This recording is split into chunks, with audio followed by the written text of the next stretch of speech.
Welcome back to American Beef Ranch. My name's Jesse. I literally cannot win with these animals. They just keep getting out. So we're gonna run down here and see if we can get this fence in a better situation. And just look at a couple other spots and try to figure out where the cows are getting out. We're gonna put the cows up first though, so I guess let's get this done. I had something happen that's not supposed to happen. A heifer just had a brand new baby. And not a, so typically heifers, right, you breed them when they're a year old, and then in their 2-year-old year, they have their first calf. She got bred as a long yearling and had her first calf, or wait, no, she got bred. So last year, she got bred at like 6 months old, and now she has a baby calf at like 15 or 16 months old. So very fertile. Kind of cows you want in your operation, but not exactly when you want to have calves, but it'll be okay. She's not related to anything, so I'm not gonna have any problems with, you know, the dad. That, like, I'm not gonna have any problems with that cow's dad would have bred it, so I don't have any of those problems. But either way, and you can see all this fence is junk. We've said it before, we're gonna have to replace every bit of it, and it just is really frustrating because the cows have plenty to eat, and they have 600 acres to roam on right now, and they just keep getting out because I'm trying to keep them off of another spot because I want to save that for later, but they don't want to listen. I've been doing this so much, I mean, the cows know exactly where to go. Like, they just run right back to go in, and it's, so I mean, they know exactly where to go. I've just got to prevent them from getting out, and I won't have this problem anymore. And I know a new spot that they were getting out before that I fixed, that they screwed up again, so I'm gonna have to fix it better. And then, yeah, okay, so that group's gonna run across the road there and right through the gate we just opened. And now there's another group down here by the old shed. We'll have to get them in, and then I think there's another group by the road, which I'm gonna drive around to the road first, and we'll have to get them in. I came down here by the road because I'm gonna check and see. I think this is where we're having some cows get out, but not every cow get out. So they respect hot wire pretty well. The problem I'm having is that we are using a solar charger, and I can see they've come out right here. So let's check and make sure this thing is on. Yeah, so it's on and blinking. That means it's supposed to be good. Problem with solar chargers. Advantages are that they are really portable and really easy to set up. Disadvantages of solar chargers is they don't have a lot of oomph behind them. So, like I said, temporary setup where there's good feed, and you know, you have only going to have them there temporarily and there's good feed, not that big of a deal. But trying to use it for a long term is not a great idea. So this is kind of both. This is kind of short term, kind of long term, like a few months. If it was every day, you know, and you were moving them every day to new feed, I don't think I'd have problems like I do. But I'm not moving them on feed every day right now. I'm letting them roam, and so yeah. But nevertheless, I'm gonna put in a few extra step-in posts, and I bought some good ones. Always is better. And the wire's not too bad, but I think I'm going to save these two. I got all those posts put out, but I'm going to show you where I've been having most of the trouble. If you see, this post here is, you know, almost to my hip, up my leg here. Then you come over here, and this wire is almost up to my belly button. So any of those really short cows or calves, they're just going to put their head down and go underneath that. And that's why I was having such problems right here, because the ground dips down right here. So I put a post there, so hopefully we don't get animals. I can see that they've walked through here a bunch. hopefully anymore, we keep the animals from walking through right here. Like I said, they respect hot wire pretty good.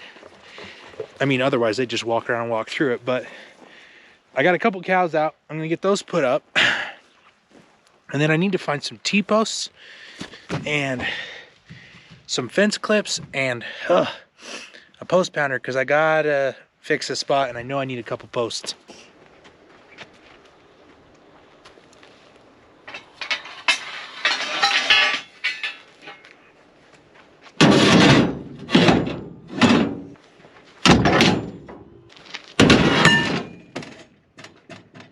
I don't know if you can tell on camera, but I don't think that's keeping cows in very good.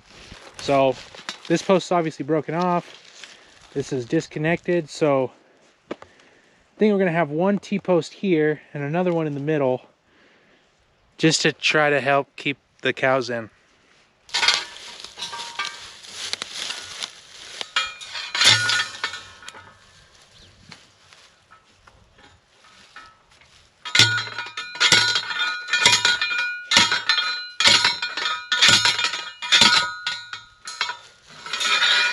Junk post.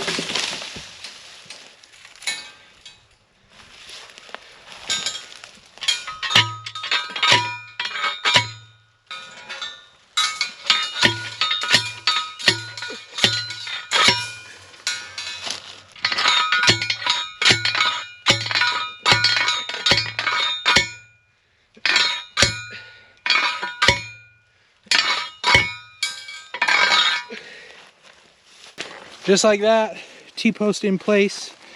We'll grab some fence clips and some pliers and some wire, hopefully.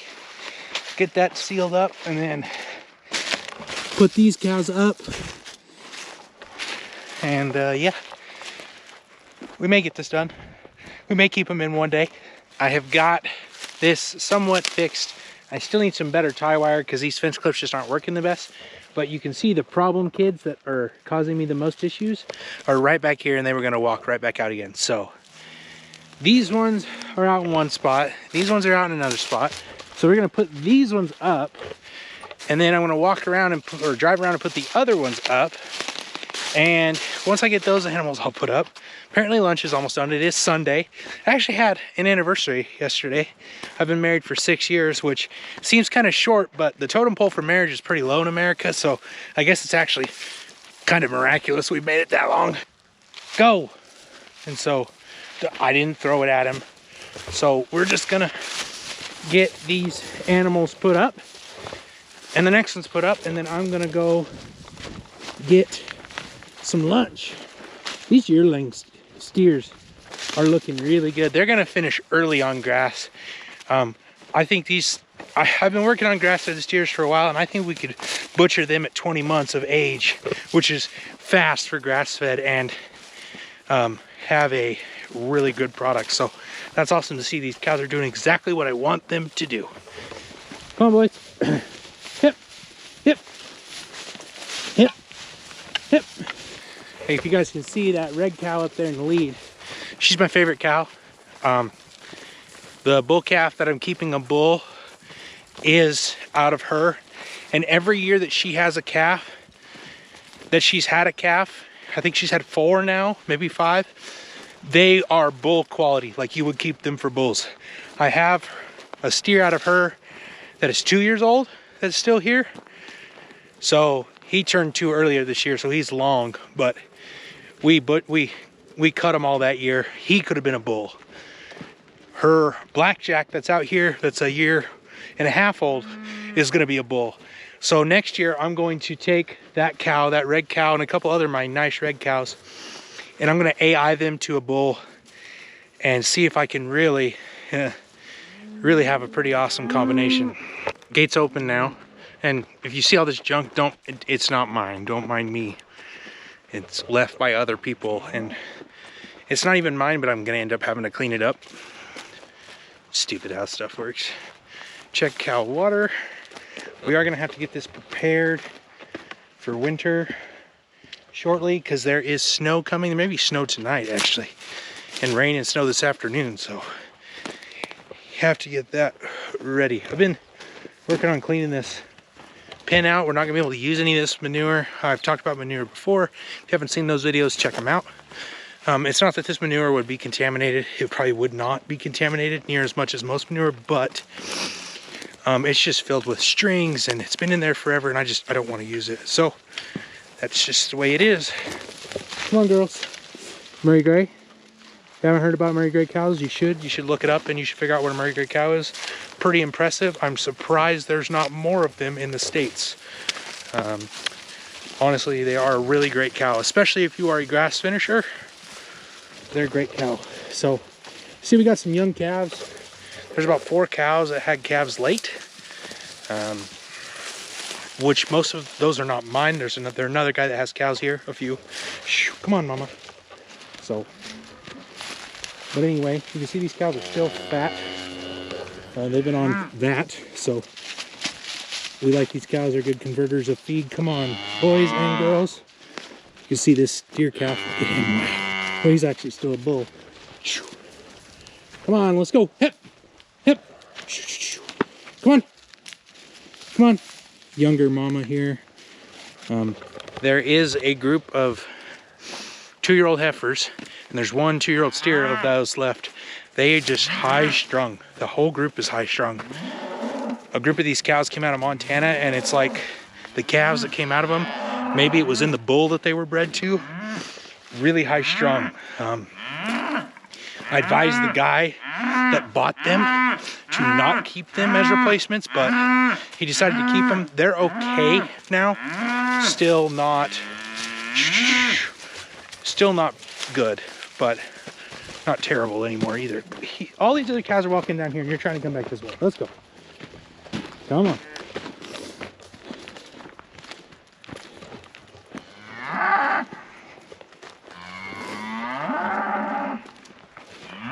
I hope you notice how small these cows are. Small cows are better. If you have big, huge cows, well, small cows are better for almost most things. Big cows, better for bragging rights. Small cows, better for your pocket. All right, it's lunchtime. Lunch was really good. Thanks for asking. I do not like the way that looks. But along the fence, this fence has got to keep them in, and there's a lot of spots where this net wire is down like this. So I'm gonna walk along and see if I can tune it up a little bit. I actually had to go to town and buy fence staples.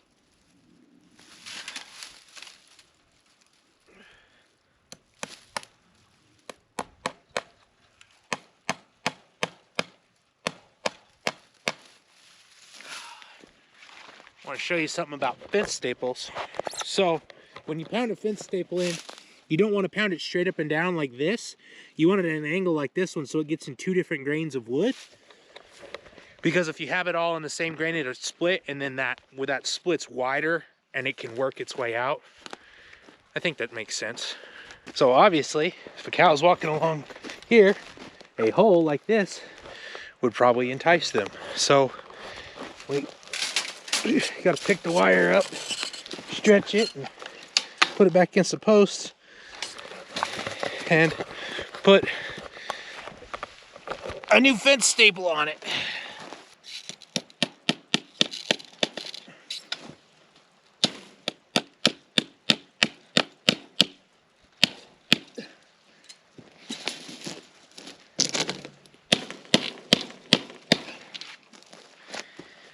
Like I was talking about fence staples a minute ago, another thing is you don't want to pound them all the way tight. You want them to have a little bit of breathing room. That way there can be some flex so you don't have additional issues. All right, that wire needs a staple.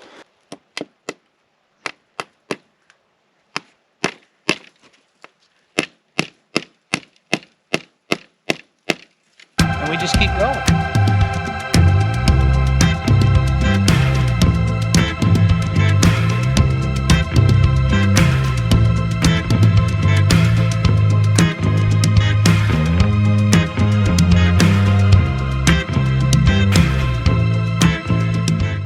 So all of this is pretty much, I mean it is, it's all junk fence. It's gonna be replaced sooner rather than later. So we're just, don't want to take too much, spend too much time on it. So I'm just gonna come here and tighten this up by hand as best I can, especially this wire here.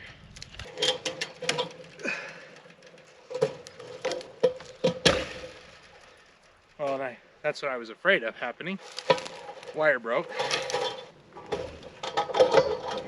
So get a couple staples pounded.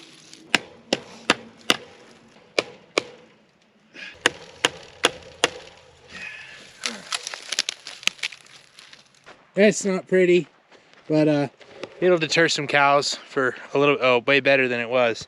Now this point is a point of contention. We don't know what's gonna happen here because this fence is gonna come out that goes down here. And I don't know if I'm gonna replace this fence because this fence is coming out too. And I'm gonna have to replace one of the two. But personally, I like this laneway here. So what happened is the county road used to be over here where this laneway is. So we kind of have a road bed there that we've used. And then this is the canal road. The canal road's along the fences and stuff. It's kind of narrow to bring equipment down. So I like using the road bed. I come up and then come across right here and into this field. And that would be fine if I left my gates here. It's right in the middle of the field. The problem that I have now is that this pivot point, at some point is going to be in and moving this way about 40 feet. So, you know, the center of the pivot point is about basically right in line with this post here. And then the new center, the pivot point, is going to be about right here where this post is, ish, right? So if you look straight north and south, that is going to be, you know, down the road there that you see, that's about where the pivot point's going to be. But it also changes because the new pivot is going to be longer. It's going to be about, let's see, what is this? It's going to be about 30 foot longer. And so it's going to sweep over the top of this area right here and then come back into field over here. So I don't know if it's the best idea to put the gates here like I was thinking of doing, having a set of gates there, having a set of gates there, because I do want to build a perimeter fence around the edge of this pivot to separate the pivot from the dry grazing ground over here.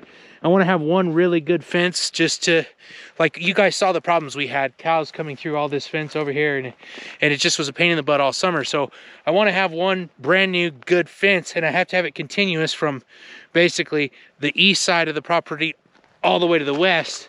And whether it's on this side of that fence, whether it replaces that fence, which I don't really want to replace that fence, or it's just a single fence right here, I got to have crossovers and connections and all that stuff. And I don't know if that cattle guard's going to move down here. So there's the cattle guard, it goes right here, it connects over, and then it jots around the pivot. Anyway, long story to show, I got to figure out what we're going to do here, because obviously building one fence is less expensive than having 2 runs of fence, but it looks good with 2 runs of fence.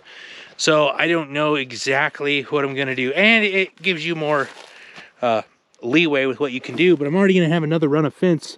I'm going to have a run here and a run there. So I feel like building another run is just kind of a waste of time and money when I don't absolutely need it. So we're going to go,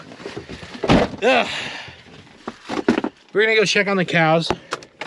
Blair and I are out here checking cows, and that right there is a dead cow. And I don't know how it happened. It's been here a little bit, but one of my good red cows passed away. That one may be the older one. There is one that's quite a bit older, but kind of stinky, huh? All right, we're gonna go check the rest of them. Her baby's old enough to wean, so it'll be fine. But dead cow. Yeah, we got a dead cow. Now we're checking other cows, and there's only 4 red cows, and I know them all pretty well because they're my favorite cows, and I'm just trying to figure out which one passed away. And I'm looking at the last red cow right now, and the oldest cow did pass away. I don't know how old she was. exactly, but she's had a lot of calves, and so, and like I said, I didn't find her sick or anything. I found her dead, and she's been there a little while. I hadn't checked the cows in a few days because we had just gotten busy, and we've been keeping them watered, and they had all this land to go around on. But anyway, it's kind of sad. I feel bad. I should have caught it, but I didn't. So it is what it is. I know, we got a dead cow, don't we? Yeah. So we're gonna look at this group right here, see what's going on. Yeah, so this cow, number 24 right here, that's getting rode, she's perpetually in heat all the time. And so she needs to go to the sale yard because she doesn't calve on time. Blackjack was trying to do his job, which if he does, I guess okay. If not, And we got that cow. okay. And we got a dead cow. You know, that's the thing about cows. Some days they make you feel really great. Other days they make you feel like the worst cattleman alive. And today, That cow. today I feel like, those are gray cows. I feel like the worst cattleman alive. That cow. Yeah, that's a baby gray cow. See the mama gray cow's over there? You see the mama gray cow? She's right there. Oh. I've got Blair talked into getting gray cows because I like Murray gray cows too. Anyway, thanks for watching. We'll see you next time. Can you say bye-bye? Bye-bye. On American Beef Ranch.